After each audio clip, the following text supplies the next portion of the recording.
con la gerente de Dislicores, Luz María González. Inflación se dará en enero según índice de pollo asado y el editorial de La República. La Corte abrió la caja de Pandora de los licores. 5:58, gracias Santiago, una breve pausa, vamos con el himno nacional y regresamos con toda la información de Colombia y el mundo aquí en la FM, con la mejor mesa de la radio en Colombia. Las noticias y las voces en www.lafm.com.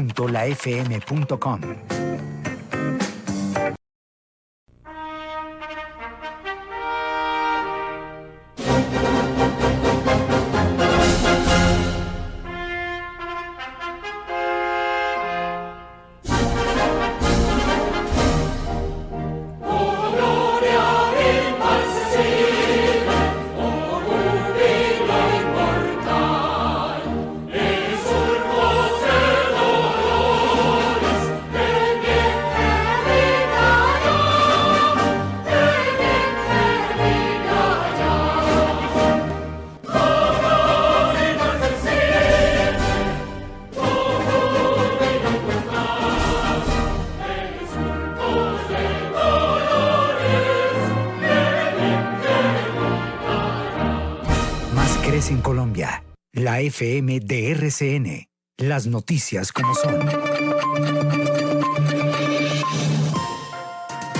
De lunes a viernes, escuche en la FM de RCN a Darcy Quinn, a Suri Chamá, Yanelda Jaimes, Hernando Romero Barliza, Fernando Quijano Velasco, Santiago Ángel, Juan Carlos Iragorri, William Calderón, María Molina, Diana Mateus y Juliana Javid. Dirige Juan Lozano, de 4 a 10 de la mañana en la FM de RCN. Las noticias como son.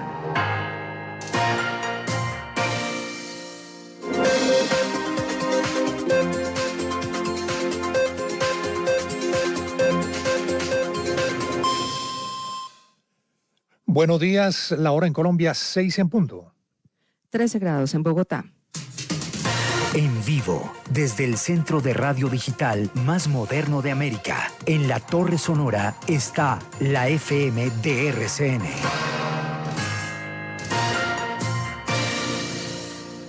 Hoy es jueves 6 de febrero del 2025, aquí están las noticias. Incauca transforma y te conecta con la siguiente franja de noticias.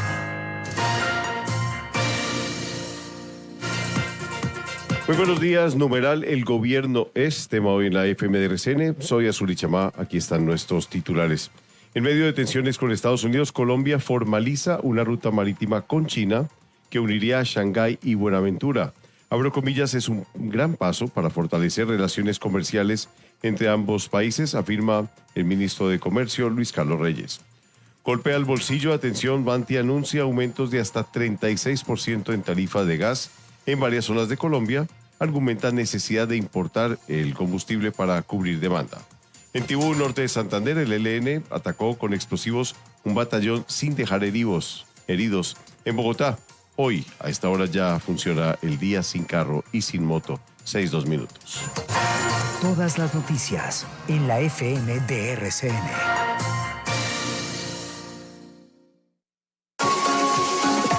En Incauca, transformar vidas con energía es un propósito, una esencia que nos inspira para impulsar el desarrollo económico, social y ambiental en nuestra zona de influencia y en el país, creando un entorno de confianza, inclusión, respeto, lealtad y transparencia en el que todos somos protagonistas. Incauca. Está pasando ahora en la FM de RCN. 6 de la mañana, 2 minutos. Muy buenos días. Hoy jornada del Día Sin Carro en Bogotá. Se cumple una nueva jornada. Hace 25 años la capital del país viene adelantando este Día Sin Carro, siempre el primer jueves de los meses de febrero. Y vamos precisamente a las calles de Bogotá. Más de 2.200.000 vehículos van a estar fuera de circulación en el día de hoy. ¿Cuál es la situación a esta hora en las calles de Bogotá? Diana Alvarado, buenos días. William, muy buenos días, un gusto saludarlo. Mire, le cuento que a esta hora las autoridades completan completa normalidad a una hora de ya iniciar esta jornada de día sin carro y sin moto aquí en la capital del país. Mire, se tiene estimado que para esta edición dejen de circular 2,28 millones de vehículos. Recordemos que esa restricción irá hasta las 9 de la noche y no se permitirá a 1,85 millones de carros y 430.000 motocicletas circular por las vías de la capital del país. Ojo, porque si usted es sorprendido circulando sin ningún tipo de permiso ni excepción, la multa que puede llegar pues usted a pagar es de 604.100 pesos, además de la inmovilización de su vehículo. Mire, hoy Transmilenio pues estará a toda su disposición para que usted pueda transportarse sin ningún tipo de problema. La gerente del Sistema Integrado de Transporte Público indicó que también habrá promociones si usted decide hoy usar la bicicleta. Escuchemos. Tendremos los 8.000 cupos de parqueaderos para sus bicis en los 27 Transmibicis y este día ya estará en operación el beneficio económico que por cada 30 validaciones en un Transmibici recibirán un pasaje gratis en el sistema de transporte público. William, además, Transmicable, los buses del Sistema Integrado de Transporte Público también tendrán toda a su disposición, así como los más de 600 kilómetros de ciclovía en Bogotá. Le cuento que, repetimos, a la hora todo transita con normalidad y las vías pues están en este momento solas. Gracias, Diana. Normalidad entonces en el inicio de este día sin carro. Ya 1 hora, 5 minutos de día sin carro en la capital del país. El objetivo es reducir significativamente la contaminación. Hay cifras que han entregado históricamente las autoridades sobre el día sin carro. Don Juan, una jornada que a veces genera polémica justamente por eso, porque no hay resultados evidentes o un impacto tangible de cómo parando los vehículos particulares durante ciertas horas en Bogotá reducimos la contaminación. ¿No será, William, buenos días y un saludo para todos los oyentes, ¿no será que el día sin carro perdió sentido? ¿No será que ese propósito que hace tantos años tuvo Enrique Peñalosa para concientizar sobre la importancia del transporte público se ha ido perdiendo a lo largo de los años y se ha ido desdibujando, y que hoy, más allá de una reducción circunstancial de un día que luego a los días siguientes se devuelve, ¿no será que hoy es más el perjuicio que se le causa al comercio y a la ciudad? Me parece que habría que evaluarlo con serena frialdad para ver si tiene sentido mantener este esquema de día sin carro en Bogotá. Vamos a ver, vamos a seguir llevándole el pulso al día sin carro. Los comerciantes tienen unas oportunidades, pueden hacer cosas, pueden ofrecer unos descuentos, pero en el fondo es un día en el que la actividad económica cesa y causa dificultades. Claro, sin duda. Y ese ha sido uno de los argumentos que he planteado en varias oportunidades aquí, don Juan, y es un saludo a la bandera. Ya se ha hecho conciencia sobre el impacto ambiental que puede generar.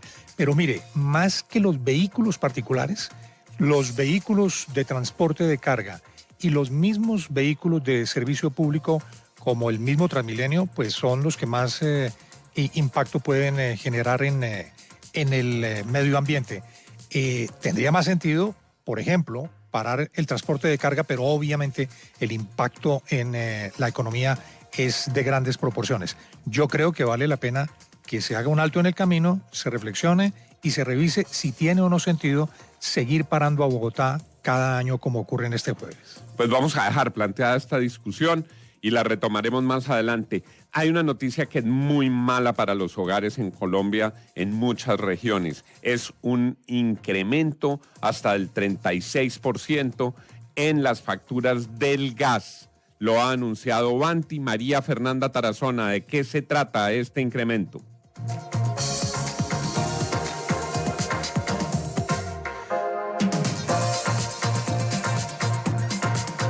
Pues ha caído como un baldado de agua fría, William, que se haga este anuncio. Se sabía que había problemas de suministro, ya se había dicho que habían tenido que empezar a comprar gas, ya lo habían advertido, pero es un triste campanazo de lo que le pasa a un país cuando pierde la autosuficiencia de gas? Estamos recogiendo la cosecha de las decisiones del gobierno en materia de política de hidrocarburos. Es un golpe enorme, don Juan, para la economía de millones de colombianos. 36% más cara les va a llegar la factura en adelante con el consumo de gas natural en Banti.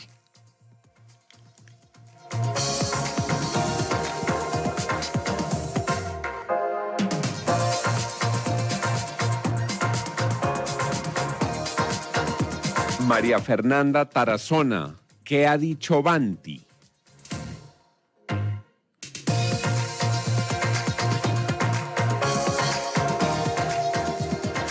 Geraldine Rosso. Buenos días, don Juan. Buenos días, don Juan. Envío la F. Señor.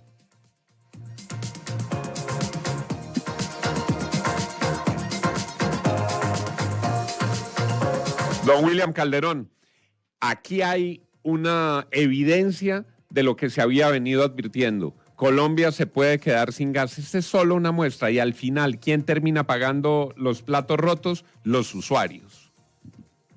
Sin duda, don Juan, es un campanazo grande el que ya estamos viendo con esta decisión que se toma por parte de la compañía Banti. Y la razón es justamente el tema de la reserva. Nos ha tocado importar gas y la importación de esas reservas de gas es la que ha generado el incremento que hoy se está anunciando. Es otra de las noticias importantes que está generándose en el país. 36% va a llegar más costosa la factura a los hogares colombianos de la compañía Banti. Fernanda Tarazona, no sé si ya tenemos la conexión restablecida. María Fernanda, ¿qué se ha dicho sobre el gas? Don Juan, buenos días. Envió la FM de RCN desde el centro de Bogotá. Pues mire, la compañía Banti ha anunciado que debido a un aumento que se ha tenido en la molécula de gas a partir del mes de febrero, usuarios residenciales, comerciales e industriales, incluso se habla del gas vehicular, tendrán incrementos de hasta el 36%. Señala que esto se tendría en ciudades como Bogotá, Medellín, Bucaramanga, Yopal, Villavicencio, Manizales, Pereira, Armenia, Ibagué y Neima. El aumento también obedece al déficit de gas que en ese momento tiene el país, lo que ha ocasionado que se tenga que importar este recurso en parte para abastecer la demanda nacional, lo que se traduce en un mayor costo y también un incremento en el transporte que se debe pagar desde la costa Caribe hasta el interior del país. Lo que ha dicho Banti y lo que también le pide al gobierno nacional es reconocer la importancia de contar con gas natural suficiente y a precio competitivo para todos los usuarios a nivel nacional.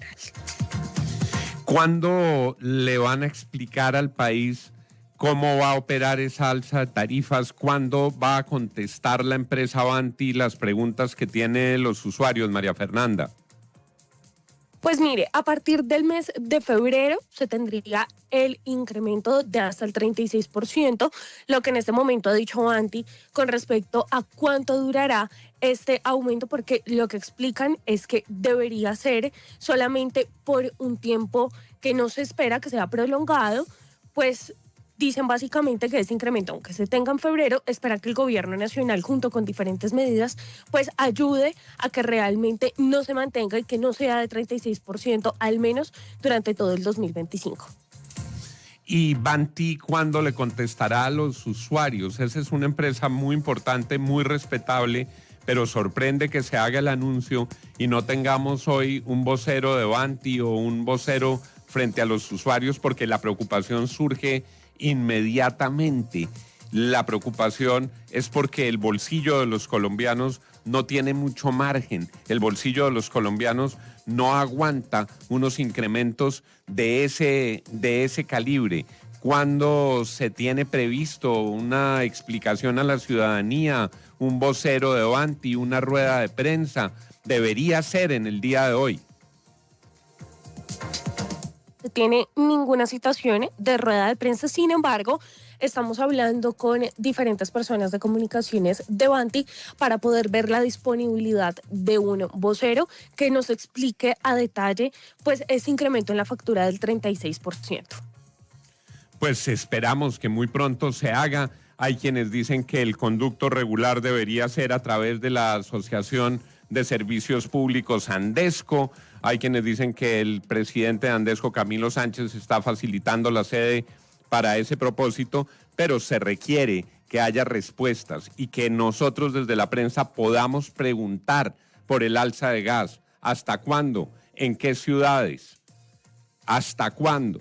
María Fernanda, le ruego por favor estar pendiente de este tema, le ruego estar pendiente de Vanti, le ruego estar pendiente de la información pública para que se la podamos transmitir a nuestros oyentes. Don Santiago Ángel, en el DAPRI hay noticias sobre el relevo del fugaz Jorge Rojas en ese cargo después del encendido Consejo de Ministros que rodó tantas cabezas, que cortó tantas cabezas en la jornada de antier. ¿Quién va a ser la directora del DAPRI? Don Juan, se van reacomodando los poderes en la Casa de Nariño. Buenos días. Ayer había algo de especulación al cierre de la tarde sobre si finalmente Jorge Rojas iba a regresar al gobierno, a pesar de que había puesto su renuncia irrevocable al presidente tras ese desastre del Consejo de Ministros de antier, y pues además porque solamente llevaba una semana en el cargo. Es que puso un trino Jorge Rojas que dejó alguna especulación sobre si podía retractarse de su renuncia. Decía unidad en el gobierno alrededor del presidente Gustavo Petro para sacar adelante el Plan Nacional de Desarrollo, unidad del país para enfrentar los desafíos del nuevo orden internacional, comunicación con el pueblo para respaldar el gobierno del cambio, y una foto del presidente en uno de sus discursos frente a las personas. Pero no, definitivamente Jorge Rojas se fue del DAPRE, y quien va a estar un poco con el poder de la presidencia ahora entonces es Guillermo Alfonso Jaramillo. La nueva directora del DAPRE, que pudimos corroborar estaba de hecho ayer en la Casa de Nariño en Empalme, es una funcionaria poco conocida en el sector público, es Angie Lisset Rodríguez, profesional en administración pública, una maestría en derechos humanos, estaba trabajando como asesora directa del ministro Jaramillo por varios meses y ahora entonces pasa al DAPRE. Obviamente la recomendación es directa de Jaramillo, que es otro de los funcionarios cercanos al presidente desde hace muchos años, y el poder en la Casa de Nariño sobre la agenda del presidente y la organización del gabinete entonces queda en manos de Armando Benedetti y de Guillermo Alfonso Jaramillo. Aquí está la recomposición política después del Consejo de Ministros. Los secretos de Darcy Quinn. Comienza a amanecer y nos preparamos para decir gracias a los que con sus enseñanzas y consejos nos han cuidado durante estos años. Ellos son la generación que lo merece todo. Es hora de las noticias en la FM de RCN. Los secretos de Darcy Quinn en la FM de RCN. Doña Darcy Quinn, el país se sigue preguntando qué pasó en ese Consejo de Ministros en el que algunos lo calificaron de circo, otros dicen que le salió el tiro por la culata al gobierno, otros dicen que muy bien Gustavo Petro, que le puso la cara y tuvo un gesto de transparencia, unos dicen que no podía hacerlo público, mucha controversia, mucha tela de dónde cortar, pero usted conoce el detrás de cámaras del famoso Consejo de Ministros de la Discordia. Juan, muy buenos días. Pues lo que se sabe es lo siguiente. Horas antes del Consejo de Ministros, un grupo de esos mismos ministros se había reunido con la vicepresidenta Francia Márquez para discutir lo que ya era un hecho y lo que estaba por decreto, el nombramiento de Armando Benedetti como jefe de despacho o jefe de gabinete. Y pues obviamente entre ellos expresaban su indignación. Entre esos ministros estaba la ministra Susana Muhammad, el director del DPS Gustavo Bolívar, el mismo Jorge Rojas, Augusto Rodríguez de la Unidad Nacional de Protección, Alexander López de Planeación Nacional. Ellos dijeron, bueno, vamos a decirle al presidente que no estamos de acuerdo, que no nos parece que una persona como Armando Benedetti esté al frente de la agenda del presidente y que tenga tanto poder. Pidieron una reunión previa al presidente, reunión que no fue concedida, que no se dio.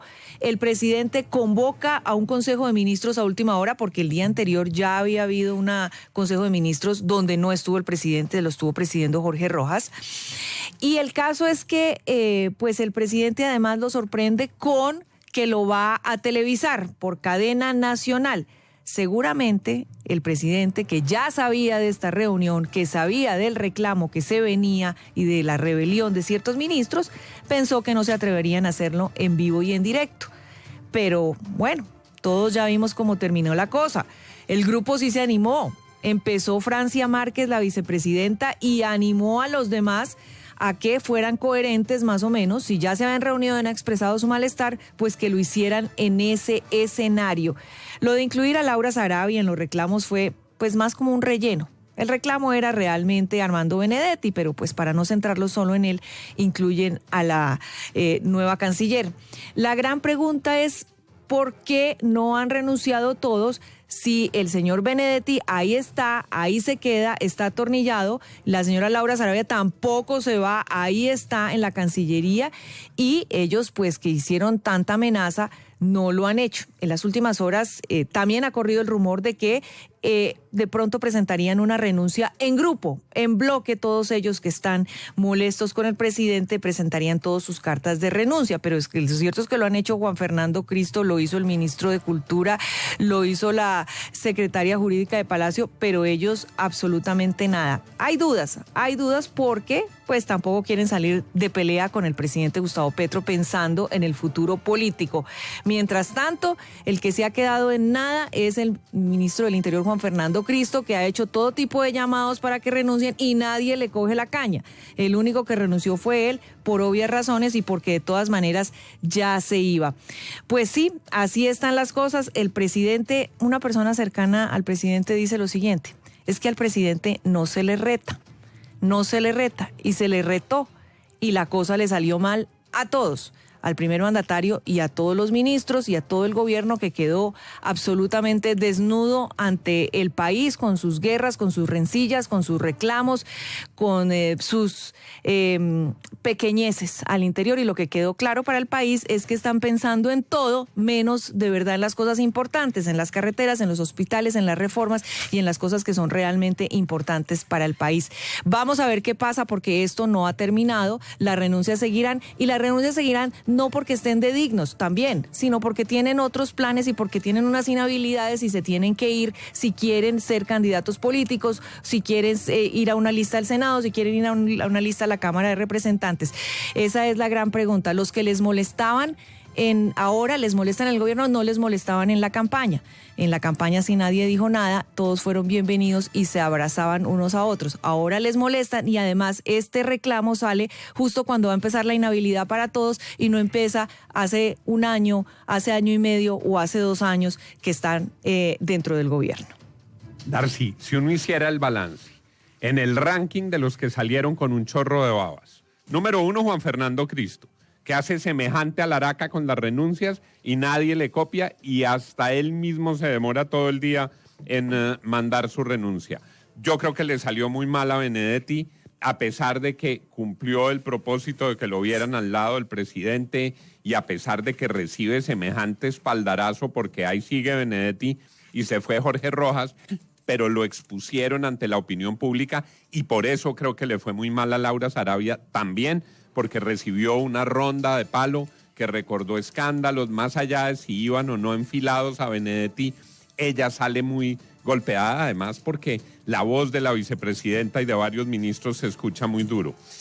A los que los criticaron les va bien, a algunos en la opinión pública, pero les va muy mal en la evaluación de Petro. Comillas, decidí que se hiciera el Consejo de Ministros expuesto al pueblo para obtener respuesta del gabinete sobre ese incumplimiento.